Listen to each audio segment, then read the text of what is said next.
Okey, Assalamualaikum warahmatullahi wabarakatuh.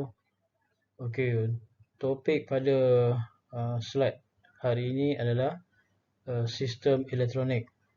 Di akhir tajuk sistem elektronik ini sepatutnya pelajar akan mengetahui nama dan maksud simbol komponen elektronik. Juga dapat menerangkan fungsi komponen yang terdapat dalam sistem elektronik, serta dapat mereka bentuk aplikasi penyelesaian mudah untuk masalah yang berkaitan dengan penggunaan sistem elektronik. Terdapat 6 komponen yang ada dalam sistem elektronik, iaitu switch, perintang, diod, transistor, pemuat atau kapasitor dan pembas atau buzzer. Okay, jadi komponen yang pertama adalah switch. Apakah fungsi switch ni? Switch ni berfungsi sebagai alat yang boleh memutuskan litar elektrik. Dia juga boleh menghentikan aliran arus elektrik, sama ada daripada satu pengalir ataupun kepada pengalir lain, ataupun daripada punca lain daripada punca yang satu lain. Okey. Jadi switch terdapat 5 jenis, iaitu switch on off, switch toggle. Switch on off ni yang biasalah kita gunakan. Switch toggle ni macam kalau kita guna dekat motor kan.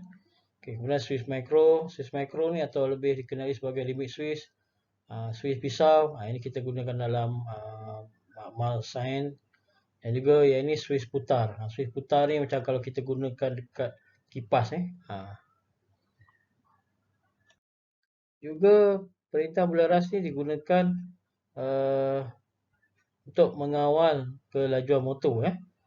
Jadi kalau kita letakkan di antara bekalan kuasa dan juga motor elektrik, okey, kita letak sini perintah bularas, kita boleh ubah kelajuan motor ni. Ikut keperluan kita lah. Okey. Next komponen adalah komponen diod. Komponen diod. Diod ni banyak jenis-jenis diod. Okey, jadi apa itu diod? Diod merupakan komponen elektronik yang menghalang atau menahan arah pergerakan pembawa cas. Atau senang cerita arus elektrik lah. Okey. Dia sebenarnya membenarkan arus elektrik mengalir satu arah sahaja. Kalau dia nak patah balik, tak boleh. Jadi senang cerita diod ni boleh dikatakan sebagai injap dalam besi elektronik. Okey, terdapat pelbagai jenis diod. Ini diod kuasa, digunakan dalam bekalan kuasa. Diod bridge ni dalam litar penerus elektrik. Yang ni paling famous sekali lah, diod pemecah cahaya. Yang ni fotodiod. Yang ni diod Zener. Ini laser diod. Okey. Komponen seterusnya iaitu transistor. Transistor ialah sejenis peranti semikonduktor yang sangat-sangat penting dalam elektronik ni. Daripada transistor ni lah terhasilnya litar bersepadu, mikroproses, mikropengawal. Okay, apa sebenarnya fungsi transistor ni? Fungsinya lah untuk meninggikan arus, voltan dan kuasa elektrik. Okay, selain dia digunakan sebagai kuasa.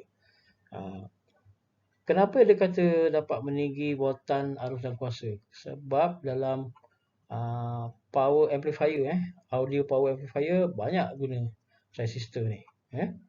Okey, ini adalah simbol untuk transistor. Perhatikan ada perbezaannya. Yang kalau anak panah keluar ni panggil NPN. Kalau anak panah masuk ni dia panggil PNP. Okey, so ada dua perbezaan. Apa bezanya? Kenapa mesti ada perbezaan? Dia bergantung kepada litar yang kita nak bina tu. Okey. Jadi kalau kita tengok sini, atas ni adalah contoh-contoh jenis transistor. Okey, kalau kita perhatikan semua transistor ni dia ada 3 kaki. Okey. Ini merupakan contoh penggunaan transistor lah dalam litar. Okey. Next. Okey, pemuat atau kapasitor. Okey. Ini adalah contoh gambar bagi kapasitor. Okey. Apakah fungsi kapasitor ni? Okey, fungsi kapasitor ni adalah sebagai alat untuk menyimpan dan menyah cas. Okay, senang cerita dia macam satu storan lah, storan untuk menyimpan elektrik. Okay, jadi semakin besar kapasitor tu, semakin banyak cas elektrik yang dapat disimpan kat sini ya. Okey, kat mana guna kapasitor ni? Tengok kalau kita tengok kat sini. Ni kita guna kapasitor. Okey, dia sebagai litar penapis. Okey, kita nak tapis apa kat sini?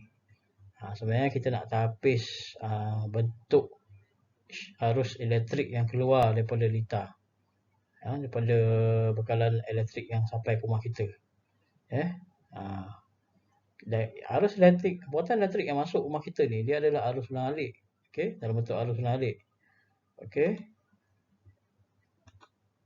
Okey, dia masuk dalam bentuk arus ulang alik. Dia macam ni. Okey. Dia berayun. Macam ni. Tapi nanti bila dia keluar kat sini, dia akan jadi rata je. Okey. Itu tujuan kapasitor ni sebagai penapis. Okey. Seterusnya, komponen yang terakhir iaitu pembas atau pembuzzer lah. Okay, apa fungsi buzzer ni? Buzzer ni adalah peranti isyarat bunyi yang menukarkan gelombang elektrik kepada gelombang bunyi berfrekuensi tinggi. Masuk frekuensi tinggi ni bunyi dia sangat nyaring. Okay, kegunaan lazim buzzer ni dia sebagai penggera, penggera lah senang cerita. So bila mungkin litar timer kan, bila mungkin masa tu dah habis nanti dia berbunyi. Jadi buzzer ni lah fungsi dia mengeluarkan bunyi yang sangat nyaring tinggi. Okey. Buzzer terbagi pada dua iaitu buzzer elektromagnet dan juga buzzer piezoelektrik. Ini contoh rupa physical buzzer. Ini contoh macam mana buzzer digunakan dalam litar. Okey. Kita tengok ni bekalan ini adalah bekalan kuasa 9 volt, bateri petak lah. Sambung kepada buzzer dan sambung kepada LED. LED. Okey. Dan seterusnya kepada perintah. Ingat tadi perintah mesti ada. Kalau tidak LED terbakar. Okey, jadi bila kita tekan switch ni, apa yang berlaku? Bila kita tekan je switch ni, arus litar akan lengkap. Maka arus elektrik dia akan mengalir. Dia akan mengalir lalu kepada perintah R1, kemudian pergi kepada LED, seterusnya kepada buzzer. Kemudian kembali kepada terminal negatif bateri. So, hasilnya buzzer akan mengeluarkan bunyi yang sangat kuat. Okey, buat masa itu. Sekian sedikit penerangan tentang komponen elektronik.